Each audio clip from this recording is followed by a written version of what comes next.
Hello students, आपका Dilip biology olympiad में एक बार फिर से स्वागत है। आज हम लोग अमीबा में पोषण के बारे में बात करेंगे। कल हम लोगों ने पिछले वीडियो में बात किया था वाष्पोत्सर्जन के बारे में कि पौधों में वाष्पोत्सर्जन कैसे होता है, कहाँ पे होता है और वो पौधों के लिए क्यों आवश्यक होता है। ठीक है, तो आज हम लोग बात करेंगे कि अमीबा में पोषण कैसे होता है। ठीक है, तो चलिए हम लोग वीडियो को शुरू करते हैं। तो हम लोग पहले जानेंगे अमीबा होता क्या है। तो अमीबा एक कोशिकीय जीव होता है। ठीक है, अमीबा जो होता है ये एक कोशिकीय जीव होता है। एक कोशिकीय जीव होता है जो कि एक सेल का, सिंगल सेल का बना होता है। ठीक है, ये एक प्रोटोजोआ होता है जो कि पानी में पाया जाता है। हम लोग बात करेंगे कि अमीबा में पोषण कैसे होता है। ठीक, तो चलिए शुरू करते हैं। अमीबा में पोषण होलोजोइक प्रकार का होता है जो भक्षण प्रक्रिया द्वारा होता है। अमीबा भोजन को कोटपाद की सहायता से घेर कर खाद्य रिक्तिका बनाता है। जहां एंजाइम द्वारा पाचन होता है, भोजन को पादाब की सहायता से घेर लेता है।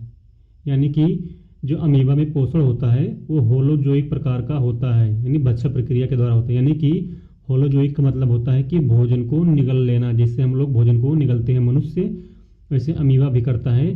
वो क्या करता है, वो फूड को ऐसे, जैसे मान लीजिए कि ये अमीबा हो गया, क्योंकि अमीबा का कोई शेप नहीं होता है, निश्चित शेप नहीं होता है। ये अमीबा का फूड हो गया। ठीक, तो क्या करता है, अमीबा इसकी तरफ बढ़ेगा और इस फूड के चारों तरफ क्या करेगा, अपने शरीर को इसी से घेर लेगा। ठीक है, तो 2-3 स्टेप के बाद क्या करता है, अमीबा पूर्णतः जो है भोजन को अपने अंदर कर लेता है। ठीक है, तो ये बताया जा रहा है कि जो अमीबा होता है वो होलोजोइक प्रकार का मतलब पोषण करता है। ठीक है, यानी कि जो भक्षण प्रक्रिया द्वारा होता है, यानी कि निकल जाता है भोजन को सीधे। ठीक, और इनमें कोटपाद की सहायता से घेर कर खाद्य रिक्तिका बनाता है। कोटपाद मतलब होता है ना फॉल्स फीट, यानी इनमें जो है कैच करने या माउथ तो होता नहीं है। ठीक है, तो अपने फूड को कैच करने के लिए, पकड़ने के लिए ये कोटपाद बनाता है। ठीक है, जैसे आप लोग यहाँ देख सकते हैं डायग्राम में, ये जो है, और देखिए यहाँ पे डेवलप हो रहा है। ठीक है, पहले अमीबा इस शेप का था और यहाँ इसका फूड है।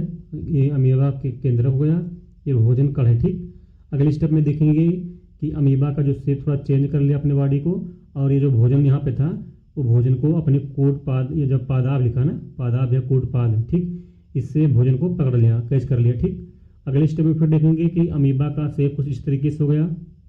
ठीक है, अमीबा का शेप कुछ इस तरीके से हो गया, और जो ये अमीबा ने जो है खाद्य रिक्तिका बना लिया है। ठीक है, अपने शरीर को जो है कुछ कन्वर्ट कर लिया इस तरीके से, और खाद्य कण को, यानी जो भोजन था, इसका फूड था, शिकार था, वो क्या किया, ये अपने शरीर के अंदर कर लिया। ठीक है, और लास्ट स्टेप में आप लोग देख सकते हैं कि जो अमीबा का जो भोजन था, ठीक है, वो बिल्कुल शरीर के अंदर आ चुका है।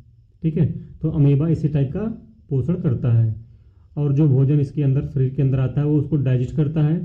ठीक है, और जो वेस्ट प्रोडक्ट बचता है वो अपने कोशिकाओं के द्वारा जो है एलिमिनेट कर देता है, नहीं बाहर निकाल देता है। ठीक है, तो हम लोग यही चीज़ पढ़ रहे हैं। तो हम लोगों ने ये देखा कि जो अमीबा में पोषण होता है वो होलोजोइक प्रकार का होता है। ठीक है, और इनमें कोटपाद होता है, और उसी की सहायता से जो भोजन की रिक्तिका बनाता है, और इसी में एंजाइम होता है। ठीक है, एंजाइम की सहायता से भोजन को पचा लेता है। ठीक, उसके बाद भोजन को पादाब की सहायता से घेर लेता है।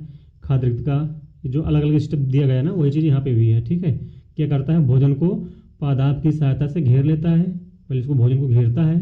ठीक, भोजन को घेरने के बाद क्या करता है, खाद्य रिक्तिका बनाता है।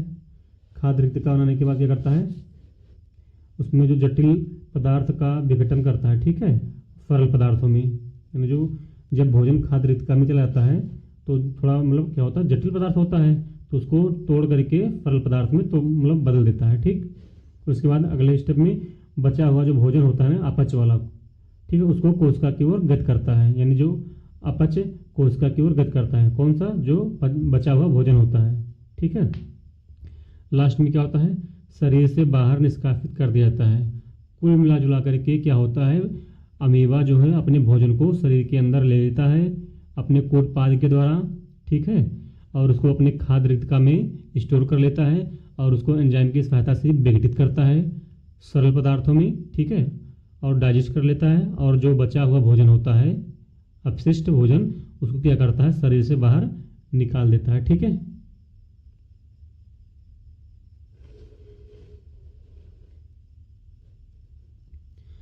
तो चलिए अब हम लोग अगला टॉपिक जो है वो पढ़ने जा रहे हैं, जंतुओं में पोषण, ठीक है, कि जंतुओं में पोषण कैसे होता है।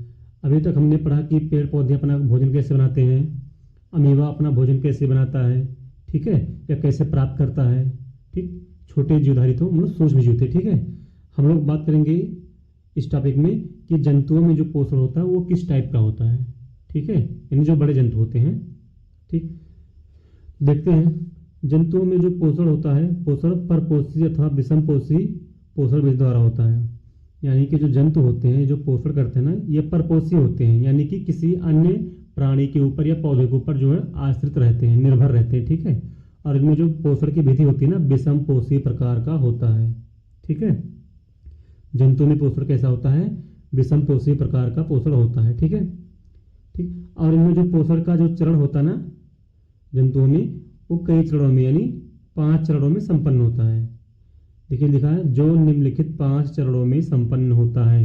जो जंतु होते हैं इनमें जो पाचन की विधि होती है, यानी जो पोषण की जो विधि होती है, ये 5 चरणों में कंप्लीट होती है, ठीक है। उन 5 चरणों में पहला चरण क्या है, अंतर्ग्रहण। अंतर्ग्रहण को इंग्लिश में बोलते हैं ना इंगेशन, ठीक है, इंगेशन। अब ये अंतर्ग्रहण क्या होता है देखते हैं। इस प्रक्रिया में भोजन को शरीर के अंदर लिया जाता है, जैसे मुंह द्वारा। तो इसका मतलब क्या होता है, अंतर्ग्रहण का मतलब है कि जो भोजन शरीर के अंदर प्रवेश कराया जाता है, यानी कि जो शरीर के अंदर भोजन आता है मुख के द्वारा, उसी को हम लोग बोलते हैं अंतर्ग्रहण।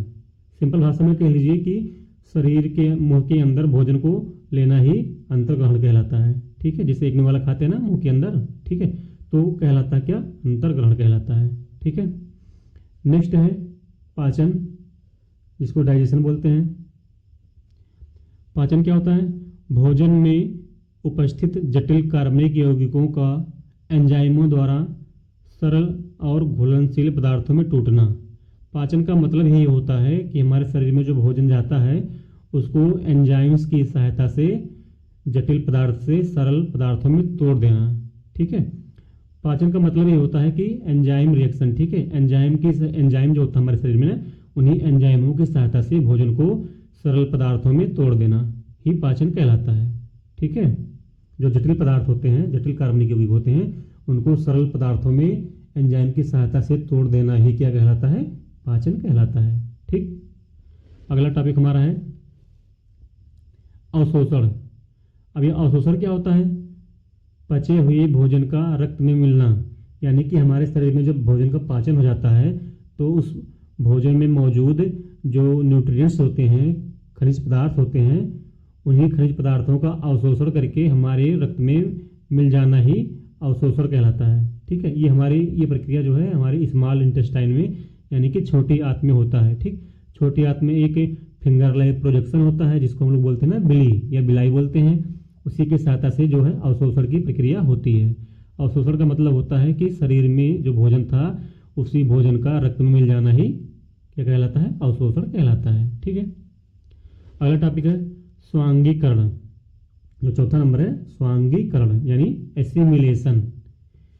ये बहुत इंपॉर्टेंट टॉपिक है। इसका मतलब क्या होता है, आवश्यक पोषक तत्वों का कोशिकाओं में पहुंचना तथा उपयोग होना। यानी कि पहले भोजन का पाचन हुआ, फिर अवशोषण हुआ, ठीक है। अवशोषण के बाद जो हमारे शरीर में भोजन पहुंचा, मतलब जो पोषक तत्व पहुंच गए, उन पोषक तत्वों का हमारी कोशिकाओं द्वारा यूज किया जाता है, ठीक है, उपयोग किया जाता है, ठीक है। इसी को क्या बोलते हैं, स्वांगीकरण बोलते हैं, ठीक है। यानी कि जो हमारे शरीर में भोजन आया पाचन के द्वारा, अवशोषण के द्वारा, उन्हीं भोजन का हमारी जब कोशिकाएं यूज करती हैं, उपयोग करती हैं, ठीक है, वृद्धि करने के लिए, तो इसी को बोलते हैं ना स्वांगीकरण बोलते हैं, ठीक है। हमारा इसमें से 5वां टॉपिक है बहिक्षेपण, यानी जिसको बोलते हैं ना इजेशन। बहिक्षेपण मतलब क्या होता है? बिना पचे हुए भोजन को शरीर से बाहर होना, ठीक है। यानी कि पाचन के बाद, स्वांगीकरण के बाद जो अपच भोजन होता है ना, जो बिना पचे हुए भोजन होता है, उसको शरीर से बाहर निकाल देना ही क्या कहलाता है? बहिक्षेपण कहलाता है, ठीक है। चलिए हम लोग बात करेंगे अब नेक्स्ट टॉपिक की।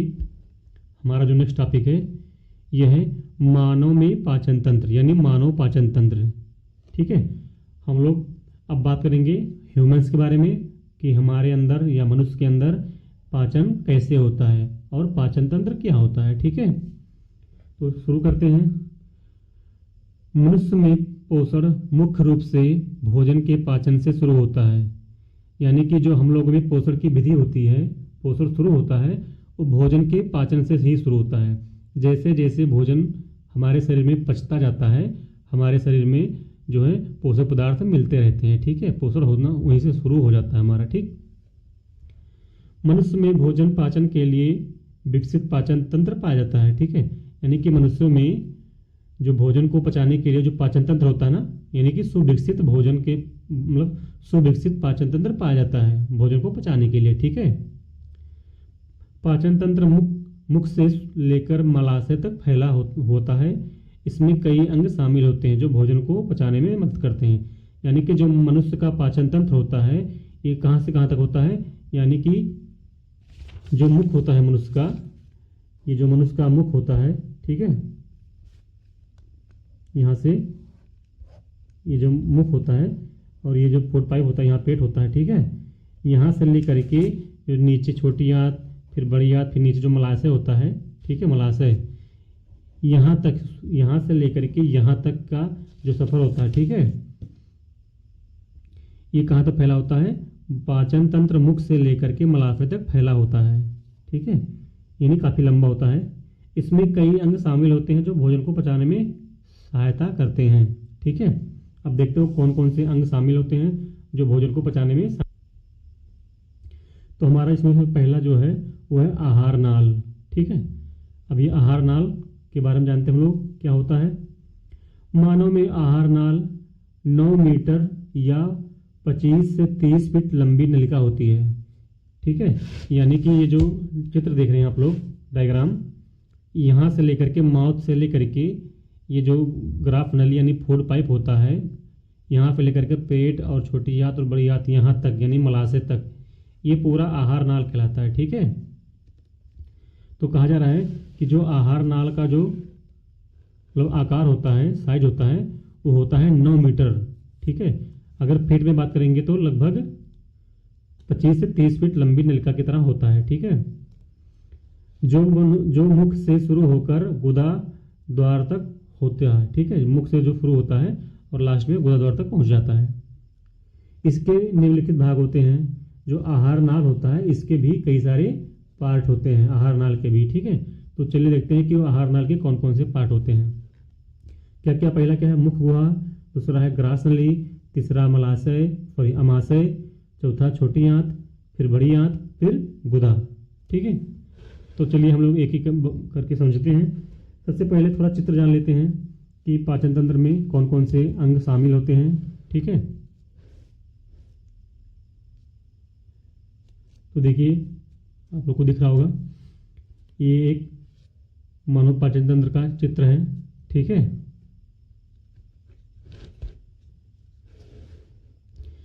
यहाँ पे देखिए ये जो चित्र दिख रहा है यहाँ पर, ये है माउथ, ठीक है। माउथ से देख लेंगे एक नली पतली से निकली हुई है जो नीचे आ रही है, ठीक है, यहाँ पेट तक।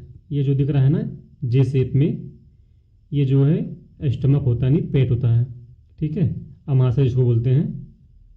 और ये जो नली पतली से आई हुई है जो अमाशय को जोड़ रही है, इसका नाम होता है ओसोफेगस। ओसोफेगस को हिंदी में बोलते हैं ना ग्रास नली या भोजन नली बोलते हैं, ठीक है। ये कुछ मुख गुहा में कुछ ग्रंथियां दिख रही होंगी आप लोग को, ये देखिए छोटी छोटी ग्रंथियां, इसको हम लोग बोलते हैं ना लार ग्रंथियां, ठीक है। ठीक देखिए पाचन ग्रंथियों में भी लार ग्रंथि होती है, जठर ग्रंथि होती है, अग्न्याशय होता है, यकृत होता है। ठीक है, आइए हम लोग बात करेंगे उसके बारे में एक एक करके। ठीक, तो ये मनुष्य के मुख में जो है 3 जोड़ी लार ग्रंथियाँ होती हैं, पैरोटिड, सबमैंडिबुलर, ये हमने शॉर्टकट में लिख दिया है, यस से सब, एम से मैंडिबुलर, और यस से सब, यल से लिंगुअल, सबमैंडिबुलर, सबलिंगुअल। ठीक है, तो मनुष्य के मुख गुहा में 3 प्रकार की लार ग्रंथियाँ होती हैं, सबमैंडिबुलर, सबलिंगुअल और पैरोटिड। पैरोटिड ग्रंथि जो होती है ये सबसे बड़ी ग्रंथि होती है लार ग्रंथियों में। ठीक है, इन्हीं से टायलिन नामक एंजाइम स्रावित होता है जो स्टार्च को तोड़ने में सहायता करता है। ठीक है, अब थोड़ा नीचे हम लोग बात करते हैं।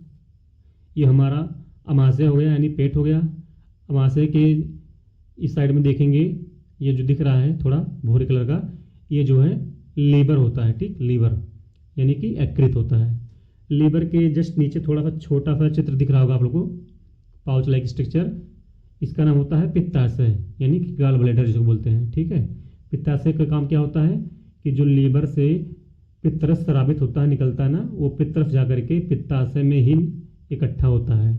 यानी कि पित्तरस स्रावित होता है लीवर से, और वो जो रस होता है वो जाकर के गॉल ब्लैडर यानी कि पित्ताशय में स्टोर होता है, नहीं इकट्ठा होता है। ठीक, इस साइड में देख रहे होंगे छोटी सी एक ग्रंथ दिख रही है जिसका नाम होता है ना पैंक्रियाज। ठीक है, पैंक्रियाज यानी कि अग्न्याशय। ठीक, पैंक्रियाज से पैंक्रियाटिक जूस स्रावित होता है जो कि मधुमेह रोग में सहायता करता है। ठीक है, ये शुगर लेवल को मेंटेन करता है। बात करेंगे आगे हम लोग डिटेल में पूरा बढ़िया से। ये जो इस दिख रहा है ये थोड़ी मोटी सी, ये इसको हम लोग बोलते हैं लार्ज इंटेस्टाइन, यानी कि जिसको हिंदी में बोलते हैं ना बड़ी आंत। ठीक, ये जो बीच में छोटा टेढ़ा मेढ़ा दिख रहा है पतला सा, इसको बोलते हैं स्मॉल इंटेस्टाइन। हमने शॉर्टकट में लिख दिया है स्मॉल इंटेस्टाइन, यानी छोटी आंत। ठीक है, जो बड़ी आंत होती है साइज में, मतलब मोटाई में, डायमीटर में बड़ा होता है, देखिए मोटा है ज़्यादा। ठीक है, लेकिन जो लंबाई में बात करेंगे ना, छोटी आंत की लंबाई बड़ी होती है, यानी कि कम से कम 20 से 21 फीट लंबी होती है। ठीक है, यानी कि लगभग मीटर में 7.5 मीटर तक इसकी लंबाई होती है। ठीक है, और जो बड़ी आंत होती है इसकी लंबाई लगभग 5 से 6 फीट तो होती है लगभग। ठीक है, 6-7 फीट होती है लगभग। उसके बाद नीचे रेक्टम है, इसको मूलाशय बोलते हैं, और नीचे एनएस यानी गुदाद्वार है। ठीक है, यानी कि भोजन शुरू होता है यहाँ से, मुख से, धीरे धीरे यहाँ तक आते हैं। यहाँ मतलब टीथ ही होता है जो कि भोजन को कूटने पीसने में सहायता करता है। उसके बाद ये जो लार ग्रंथियाँ दिख रही हैं, इन लार ग्रंथियों से सलाइवा यानी लार निकलता है जो कि भोजन को गीला करता है, जिससे भोजन जो है आसानी से, सुगमता से, मतलब इस ग्राफ नली से होते हुए पेट में पहुंच जाता है।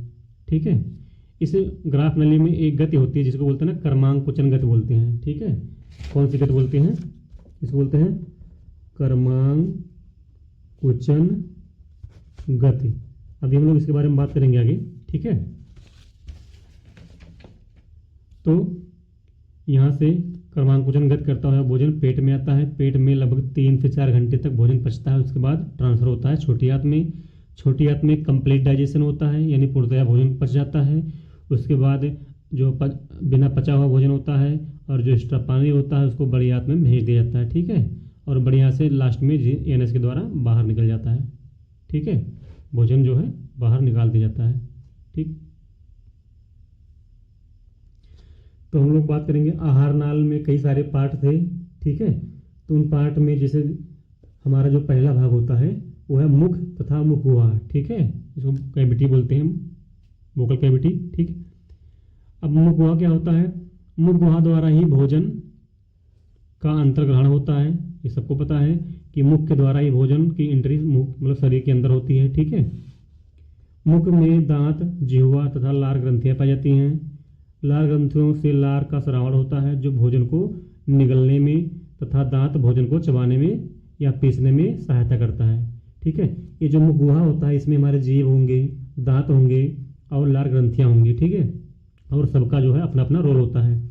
जीभ क्या करता है? भोजन को उलटने पलटने में यानी कि इधर उधर करने में सहायता करता है। दांत जो है भोजन को पीसने में या कूटने में सहायता करता है। और जो लार होता है ये पचाने में सहायता करता है। ठीक है, और भोजन को गीला करने में सहायता करता है ताकि भोजन जो है आसानी से फिसलता रहे, यानी कि निकला जाए आसानी से। ठीक है, उसके बाद बात करेंगे आगे। जो टाइलिन होता है यानी लार जो स्रावित होता है सलाइवा, इन्हीं में जो टाइलिन नामक एंजाइम निकलता है सलाइवा से, ठीक है, वो जो है भोजन को कार्बोहाइड्रेट की पचाने में सहायता करता है, भाग लेता है, ठीक है। जैसे मतलब जो भोजन होता है उसमें जो स्टार्च होता है ना, स्टार्च को जो है सिंपल शुगर में तोड़ने में सहायता करता है कौन, टाइलिन नामक एंजाइम, ठीक है, जो कि सलाइवा मतलब जो है लार में निकलता है, बनता है, ठीक है। अगला टॉपिक बात करेंगे हम लोग, मनुष्य में 3 जोड़ी लार ग्रंथियां पाई जाती हैं, कौन कौन सी, पैरोटिड, सबमैंडिबुलर और सबलिंगुअल, ठीक है।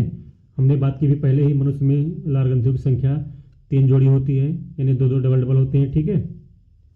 और लार ग्रंथियों का मेन काम होता है लार का श्रावण करना, और लार का जो मेन काम होता है वो भोजन को पचाने में सहायता करता है, यानी कि उसमें टाइलिन नामक एंजाइम निकलता है जो कि मतलब स्टार्च को सिंपल शुगर में तोड़ देता है, और वो क्या काम करता है, भोजन को गीला रखने में सहायता करता है, ठीक है। अगला हम लोग बात करेंगे दूसरा आहार नाल का जो दूसरा भाग था, ग्रास नली जो है फूड पाइप जिसको बोलते हैं, ठीक है। यह मुख गुहा को अमाशय से जोड़ती है, जैसे हम लोग देखे थे अभी यहाँ पे, ये देखिए यही है ग्रास नली जो कि मुख गुहा को अमाशय यानी पेट से जोड़ रही है, ठीक है, ठीक। और इसमें भोजन का कोई पाचन नहीं होता है, यानी कि ग्रास नली में कोई डाइजेशन का कार्य नहीं होता है, यानी ये केवल एक मार्ग यानी कि एक स्रोत होता है, मुख से भोजन को पेट तक पहुंचा देना ही इसका काम होता है, ठीक है। इनमें होने वाली जो कर्माकुचन गति होती है भोजन को अमाशय तक पहुंचाता है। हमने भी पहले बात किया कि जो अमाशय होता है, अमाशय में कर्माकुचन गति होती है, ठीक। हम लोग तीसरा टॉपिक बात करेंगे अमाशय यानी पेट के बारे में, ठीक। मनुष्य में अमाशय जे आकार का होता है, जे आकार का एक थैलीनुमा संरचना होता है जो भोजन को संग्रहित तथा पचाने में सहायता करता है, ठीक है। यानी कि जो पेट का आकार होता है अमाशय का, ये देख लीजिए ये जो जे शेप का होता है, ठीक है, जिसे अंग्रेजी में इसे जे होता है, ठीक है, इसे जे शेप का इसे, ठीक। तो जे शेप का जो है पेट होता है, अमाशय होता है, ठीक है। उसके बाद क्या होता है, इसमें अमाशय में भोजन लगभग 3 से 4 घंटे तक रहता है, ठीक है। अमाशय की आंतरिक दीवारों पर जठर ग्रंथियां पाई जाती हैं जिनमें से जठरस श्रावण होता है, ठीक है। यानी अमाशय यानी पेट के अंदर की जो लाइनिंग होती है, दीवार होती है, उनमें कुछ ग्रंथियां पाई जाती हैं जिनको बोलते हैं जठर ग्रंथि, ठीक है। और जठर ग्रंथियों में से क्या होता है, जठर रस का श्रावण होता है, ठीक है। अब जठर रस क्या होता है, अगर हम लोग बात करें जठर रस की, हम लोग अगर जठर रस की बात करेंगे, जठर रस, ठीक है, तो ये जो है 3 चीज़ों से मिलकर बना होता है। इनमें 3 चीज़ें पाई जाती हैं, यानी क्या क्या, पेप्सिन क्या होता है,